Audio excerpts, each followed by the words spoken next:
Welcome back. Major decisions from the Supreme Court yesterday. A 5-4 ruling that states can accept mail-in ballots up to 5 days after federal election day.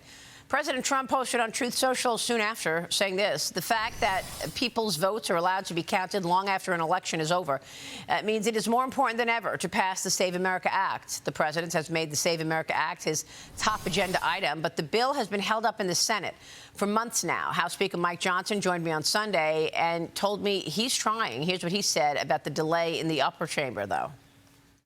The Senate is gone until July 13th. They left without even a budget released. It's hard to think anything really gets done beyond that $87.6 billion supplemental for defense, especially since the parliamentarian already said, look, you've got to prove that you're actually looking at spending cuts if you're going to put the Save America Act in there.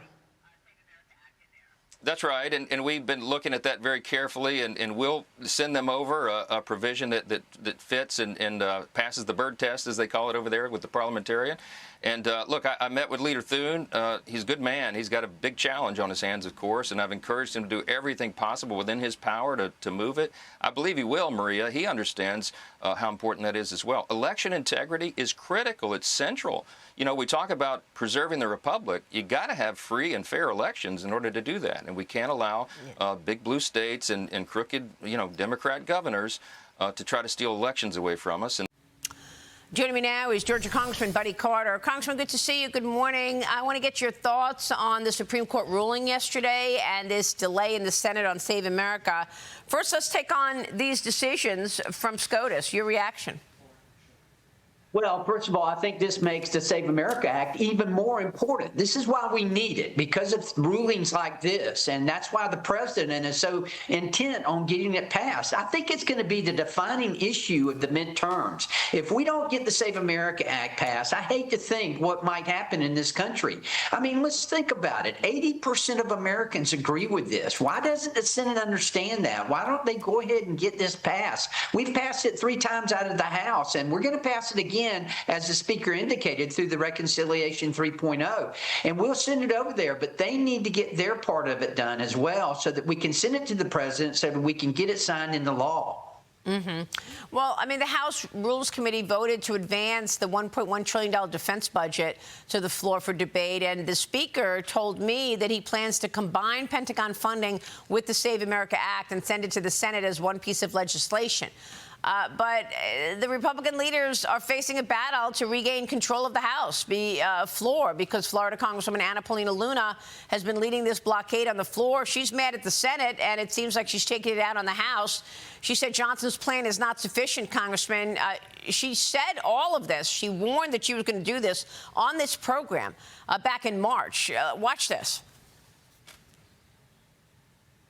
I think that we have some great House members, and there are a lot of these senators that say that they support the Save America Act, yet they don't want to talk to their leadership about the standing filibuster, and they won't put pressure on leadership to embrace it. That's really the one way that we can get a lot of the legislation, not just Save America Act, through the Senate and get through the blockade in order to codify President Trump's overwhelmingly popular policies, in which why he was elected the way that he was.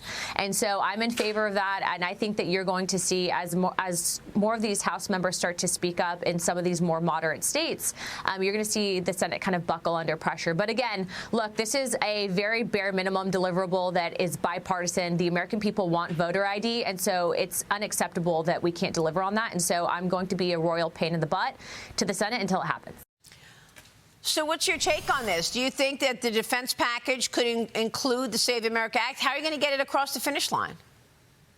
Well, it could. The defense package would be a natural fit, I think, for the Save America Act, because we all agree we've got to get this defense package passed. There's no question about that. But this is why President Trump sent out on Truth Social the fact that we've got to stop voting against the rules. And he agrees. He wants us to get the Save America Act passed. There's no question about that. However, we can't stop everything that we're doing. And by this action that Anna is making here, that's exactly what's going to happen. We've still got business that's got to be done. That's why we've got to fulfill it. But listen, she's absolutely right. She made some great points. The Senate has no reason whatsoever not to pass the Save America Act, and we need to get it done. Americans have a lot to celebrate this month, drawing in millions of visitors for the World Cup. They're enjoying their time here as our nation turns 250 years old. The Great American State Fair is up and running in Washington, but at least 11 states are not participating in the celebration on the National Mall. Most of those states run by Democrats. You wrote an op-ed about it. You say it's time for liberals to rediscover patriotism. Why did you feel the need to write this? Tell us what you've seen from your Democrat colleagues in Washington that made you write this.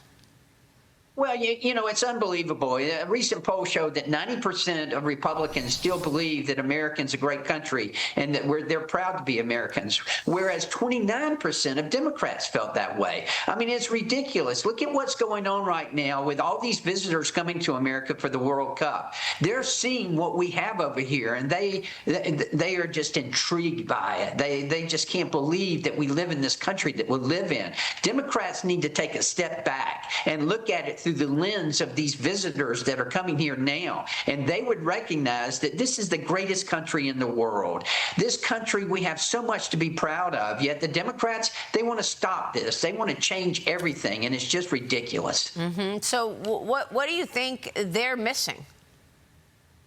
Well, I think they're missing the fact that, you know, all they need to do is go overseas sometimes and see some of these other countries and see what they are suffering through. We are not suffering through that. We have so much to be thankful for, so many freedoms in this country that were paid for by our veterans that we need to be appreciative of, and yet they are not appreciative of it. They are never satisfied, and they're never going to be satisfied. They need to understand this is the greatest country in the world. We have so many freedoms to celebrate, especially on the 250th anniversary of this great experiment. Absolutely. Our Congressman, we'll be watching your work on that. Thanks so much. Happy 4th of July. Thank you. Congressman You as well. Buddy Carter. We'll be right back. Stay with us.